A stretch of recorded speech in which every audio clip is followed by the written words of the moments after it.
Team साथियों, इस देश में संविधान की जरूरत एसी एसटी ओबीसी अल्पसंख्यक समुदाय के लोगों की है।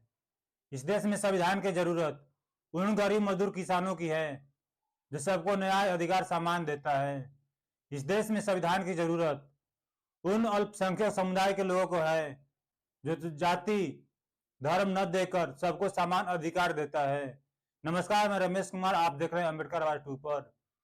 इस देश में बहुजन समाज के नेताओं को राजनीति नहीं करने आता है, और राजनीति करने आता तो इस देश के बहुजनों को एक मंच पर एक साथ होना चाहिए था, न कि सवर्ण पार्टियों के सवर्ण समाज के नेताओं के साथ। इस देश में सवर्ण समाज के नेताओं को संविधान की जरूरत नहीं है। वो भलो ही मनु संविधान पे कुछ बोल देते हैं, संविधान के लिए लड़ाई लड़ सकते हैं, लेकिन जहां जहां सवर्ण समाज के नेता हैं, जहां जहां सवर्ण समाज के पार्टियों के सरकार है, वहां दलित एसी एसटी ओबीसी अल्पसंख्यक समुदाय के लोगों को न पूर्ण रूप से अधिकार मिल रहा है, न सुरक्षा मिल रहा है, न न्याय मिल रहा है। इसलिए इस देश के बहुजनों से अनुरोध है कि वो अपने समाज के साथ एक मंच पे आए और बहन जी को साथ में लाएं। बहन जी से को दरकिनार करके, बहुजन समाज पार्टी को दरकिनार करके इस देश के बहुजनों को क्षति हो सकती है। इंडिया अलायंस, इंडिया गठबंधन या महागठबंधन से में भी क्षति हो सकती है। इस देश के बहुजनों को सबसे ज्यादा जरूरी बहन जी को है। बहन जी को पीएम बना देते, अखिलेश यादव को उप पीएम और गृह मंत्री तेजस्वी यादव को बना देते, और अन्य एसी एसटी ओबीसी समाज के नेताओं को पद देकर लड़ाई लड़ते। सवर्ण समाज के नेता कभी भी नहीं चाहता है कि भाजपा सत्ता से हटे।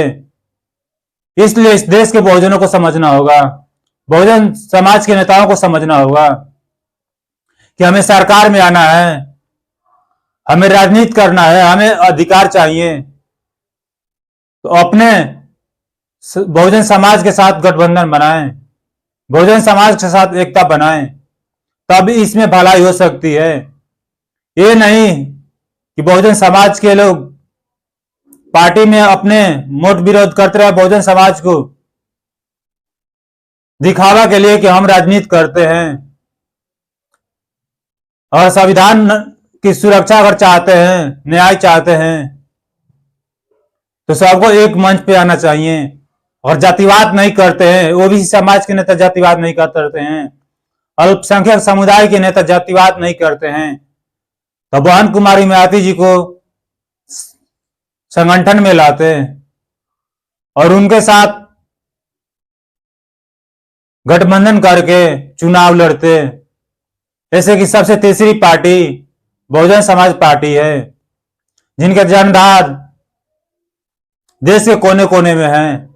बहुजन समाज की जनसंख्या 85% होने के बाद भी 15% आबादी पर क्यों भरोसा करते हैं? 15% आबादी पर के आधार पर क्यों गठबंधन करते हैं? ये विचार करने वाला प्रश्न है, ये सोचने वाला प्रश्न है कि हमें राजनीति करना है तो किस लेवल से करना है, किस स्तर से करना है। इसलिए कि अगर बहुजन समाज पार्टी को दरकिनार करने का मतलब ये हो सकता है कि उन्हें घोषित करेंगे तो पीएम बनने से कोई नहीं रोक सकता है।